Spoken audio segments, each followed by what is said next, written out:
Hello students, आज की इस वीडियो में मैं आपको बताने वाला हूं Haryana board 11th class physics का जो है क्वेश्चन पेपर सॉल्यूशन 24 फरवरी 2025 को आपका जो पेपर होने वाला है वो कुछ सिमिलरली इसी पैटर्न पर आपको देखने को मिलेगा। इसी टाइप के कुछ क्वेश्चंस एग्जाम में देखने को मिलेंगे। शुरू करते हैं वीडियो को।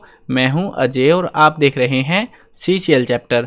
लेकिन वीडियो शुरू करने से पहले आपको बता दूं, अगर आपको हरियाणा बोर्ड 11th क्लास के किसी भी सब्जेक्ट के इंपॉर्टेंट क्वेश्चन पेपर से सॉल्यूशंस वगैरह की वीडियोस देखनी है, डिस्क्रिप्शन में प्लेलिस्ट का लिंक मिलेगा, वहां से देख सकते हो। उसके अलावा एक वेबसाइट है, गूगल पर जाना है और ये नाम सर्च कर लेना है cclchapter.com। इस वेबसाइट पर आपको सारे model paper, old question paper, important question वगैरह सब चीज़ें मिलेंगी। हरियाणा बोर्ड का सेक्शन मिलेगा, वहाँ से देख लेना इस वाली वेबसाइट पे। तो यहाँ पे विजिट करके आपको एग्जाम में बहुत हेल्प मिलेगी। अब देखो 11th क्लास का जो पेपर है फिजिक्स का वो किस तरीके से रहेगा। 70 नंबर का पेपर आएगा, 3 घंटे का टाइम दिया जाएगा। पहला जो सेक्शन आएगा सेक्शन ए, इसके अंदर जो है यहाँ पे दिया है a car accelerated from rest at 2 metre per second square, how far will it travel in 5 second. तो 5 सेकंड में कितनी ट्रैवल हो जाएगी वो, तो उसको कैलकुलेट करना है फॉर्मूला लगा के। तो वो है हमारा 10 मीटर। उसके बाद में a particle completes circular path of radius R, displacement of particle कितनी रहेगी, तो डिस्प्लेसमेंट पार्टिकल कितनी होगी 0, क्योंकि वो एक सर्कुलर पाथ को कंप्लीट करते हैं ना, इसलिए।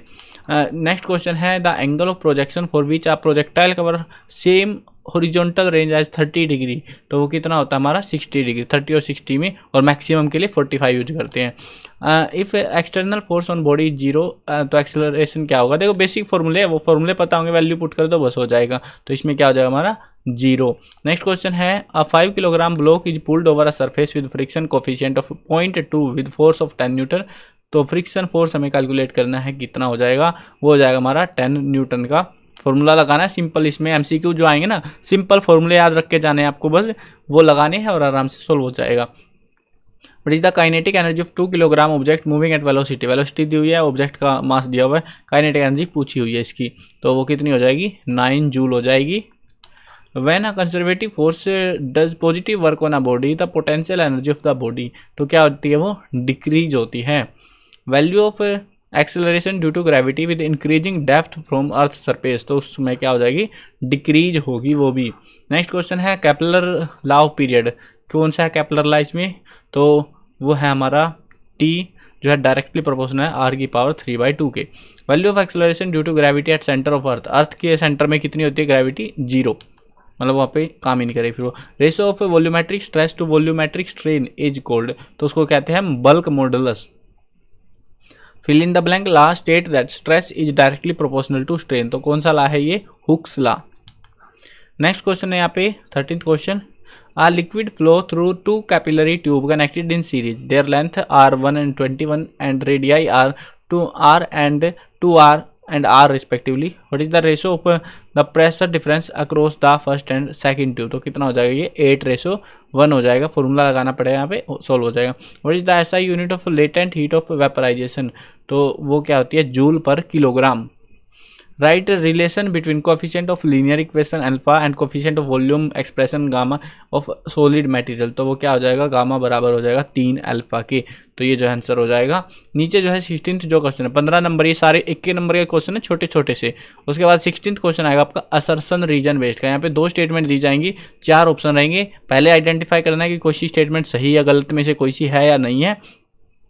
अगर आपकी गलत है, देखो यहाँ पे आसान कितना है, या तो दोनों सही है, ठीक है, एक में करेक्ट एक्सप्लेनेशन होगी, एक में नहीं होगी। अगर मतलब उसका रिलेशन रीजन उसके लिए वैलिड हो रहा है ना असर्शन के लिए, तो ही आपको जो है करेक्ट एक्सप्लेनेशन लिखनी है, नहीं तो नहीं होगी। अगर ये एक सही है और एक गलत है, या फिर दोनों ही गलत है, वो आपको आइडेंटिफाई करना पड़ेगा। अगर एक गलत निकल जाता है तो दोनों ही गलत है, सीधी बात है फिर तो। अब क्वेश्चन देखो आप, 17th क्वेश्चन है यहाँ पे, हाँ ये 16th क्वेश्चन था ना, 16th, हाँ 16th क्वेश्चन है। 16th क्वेश्चन में देख लो, असर्शन दे रखा है 0th law of thermodynamic give us the concept of energy. तो concept of energy 0th law of thermodynamic देता है हमको, क्या ये रियल में सही है, बिल्कुल भी नहीं, स्टेटमेंट फॉल्स, हमारा ऑप्शन डी हो गया।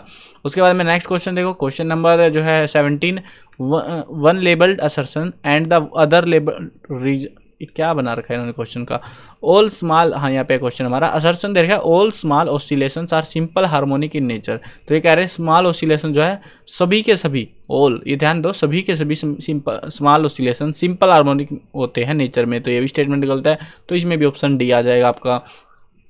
18th क्वेश्चन देखो, 18th क्वेश्चन के अंदर an oscillatory motion is in necessarily periodic होता है, बिल्कुल भी नहीं, तो ये भी हमारे इसमें भी ऑप्शन डी आ जाएगा। यानी कि मोस्टली जो एमसीक्यू इन्होंने दे रखे उसमें फॉल्स ही रहेगा, ठीक है। अगर ये फॉल्स है तो आगे पढ़ने की जरूरत नहीं है, लेकिन अगर इसके रिगार्डिंग कुछ और इन्फॉर्मेशन रहती है तो फिर उसके अकॉर्डिंग आपको फिर रीजन पढ़ना है, फिर देखना है कि असर्शन रीजन के लिए वैलिड है या नहीं है।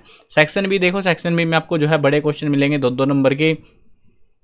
जैसे यहाँ पे displacement of x of a particle is given हमें दे रखी है ये, where t is the time in second and displacement x in metre, find dimension of a and b. A और बी की डायमेंशन हमें बतानी थी यहाँ पे कि क्या जो है डायमेंशन रहेगी, यानी कि एल टी वगैरह था ना, वो चीज़ यहाँ पे मेंशन आउट करनी है बस आपको। इस कंप्लीट पेपर की, कंप्लीट पेपर मैं आपको दिखा रहा हूँ, ये कंप्लीट पेपर के आंसर के आप वेबसाइट से cclchapter.com से डाउनलोड कर सकते हो। अब जो है इसके अलावा ये तो रहा पेपर, ये पेपर को सोल्व करके जाना जरूरी है, कंपलसरी है। इसमें आपको असर्शन रीजन और सारे टाइप के क्वेश्चंस जो है मिल जाएंगे। बहुत सारे बच्चे असर्शन रीजन से डरे हुए, कोई मुश्किल नहीं है, आपको बस ये सिंपल एक स्टेटमेंट दी होती है, इसको पढ़ लेना है और इसके बेसिस पे ही क्वेश्चन आएंगे, कोई नए टाइप के क्वेश्चन नहीं आएंगे, बहुत आसान क्वेश्चन आएंगे। मैं कहता हूँ पेपर के अंदर बड़े क्वेश्चनों में असर से ये केस स्टडी वाले जो क्वेश्चन है उन्हीं को आप बोलोगे भाई सबसे इजी क्वेश्चन यही थे हमारे लिए, तो लिटरली ऐसा होने वाला है। लेकिन हाँ, एक चीज़ और बता देता हूँ, अभी ये तो था आपका पेपर, कंप्लीट पेपर मैंने दिखा दिया, इसको अगर डाउनलोड करना है सोल्व सभी को करके जाना है, इसमें से कई सारे क्वेश्चन एग्जाम में देखने को मिल सकते हैं। अब इसके लिए आपको क्या करना है, वेबसाइट है cclchapter.com, हरियाणा बोर्ड का सेक्शन है, इसमें आपको मॉडल पेपर के सेक्शन में ये पेपर जो है डाउनलोड करने के लिए मिल जाएगा। आंसर की मैंने साथ में दे रखी है, एक बार जरूर सोल्व करना। बहुत सारे बच्चे सोचते हैं कि ऐसे ही है भाई टाइम पास है, लेकिन फिजिक्स के पेपर में ऐसा नहीं होता। फिजिक्स का पेपर में मॉडल पेपर में से क्वेश्चन देखने को जरूर मिलते हैं, तो इसको जरूर सोल्व करके जाना। बाकी इंपॉर्टेंट क्वेश्चन के लिए आपको एक गाइडेंस वीडियो आएगी, तो उसको भी देख लेना, सिर्फ 2 वीडियो देख लो और आपको फिजिक्स में बढ़िया नंबर आ जाएंगे। चलो मिलते हैं नई वीडियो में, अगर चैनल को सब्सक्राइब नहीं किया है तो सब्सक्राइब भी कर लेना।